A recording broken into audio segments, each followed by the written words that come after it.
ఏ ఊరు మీది? తొండ్లాయ్. సీఎం రేవంత్ రెడ్డి సంక్షేమ పథకాలు అమలు అవుతున్నాయి, పరిస్థితి ఎట్లా ఉంది? అమలు అవుతున్నాయి కదా. ఇచ్చిన గ్యారెంటీలు ఇప్పుడు మన సీఎం రిలీఫ్ ఫండ్ అయితేంది, ఆరోగ్యశ్రీది 10 లక్షలది, ఉచిత గ్యాసు, మహిళా బస్ పాసులది, ఈ విద్యుత్ 200 యూనిట్ విద్యుత్ అమలు అవుతున్నాయి. ఇప్పుడు రైతు భరోసా 12,000 చేసింది కదా. భరోసా అంటే ఇప్పుడు 100 ఎకరాలు ఉన్న వాళ్ళకి కూడా ఇచ్చిండ్రు. ఒక్కొక్క మా టీఆర్ఎస్ ప్రభుత్వంలో, కేసీఆర్ ప్రభుత్వంలో 300 ఎకరాలు 500 ఎకరాలు ఉన్న వాళ్ళు కూడా పడ్డాయి. ఎక్కువ వాళ్ళే లబ్ధి పొందారు.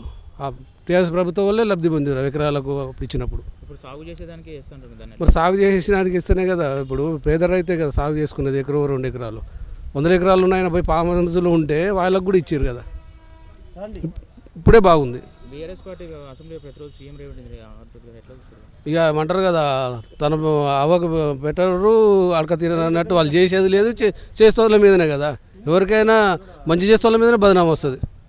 కేసీఆర్ ఫామ్ హౌస్కి పరిమితమైంది కదా, అసెంబ్లీ రావట్లేదు. ఇక ఆయన వాళ్ళ చాప్టర్ క్లోజ్ అయినట్టే.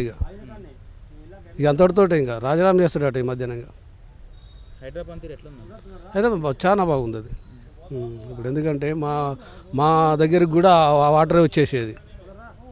వ్యవసాయం చేసుకోవడానికి కానీ దేనికైనా ఆ నీళ్ళు వచ్చి పంటలు కూడా చక్కగా పండట్లేకుండా అవుతుంది. ఇక అది చట్టం, అది ఆయన ఏం చేసిండు, అవినీతి ఏం చేసిండు అని ఆయన చేసిన అవినీతి చేసి ఉంటే ఆయనే పోతాడు కదా. ఎవరైనా చేసినోడు, తప్పు చేసినోడు శిక్ష అనుభవించవలసిందే కదా. ఇక అల్లు అర్జున్ అంటే వాళ్ళది ఇక సినిమా ఫీల్డ్ సరే. వాళ్ళు ఆ రోజు ఏమున్నాయో పోలీస్ డిపార్ట్మెంట్ ఉంది, ఎవిడెన్స్ ఉన్నాయి అంటారు. ఎవిడెన్స్ ప్రకారంగా ఏం జరుగుతుంది. వీరేశం ఇక నాకు 55 సంవత్సరాలు నాకు నేను అంటే 37 సంవత్సరాలకి రాజకీయం చేస్తున్నాను. ఇక ఇంత మంచి లీడర్ని నేను చూడలే. ఆయన ఒక లీడర్ కాదు, ఒక సేవకుడు. ఆయన కాడికి పైరోగాలు చేసి లీడర్ తోటి పైరోగాలు ఏముండదు. ఎవరు ఏ టైంలో ఏ రాత్రి అయినా వచ్చినా ఆయనకు ఆపతుందంటే ఇమీడియట్ ఆయనే మాట్లాడి ఆయన చేస్తాడు. Subscribe us and press the bell icon for more interesting updates.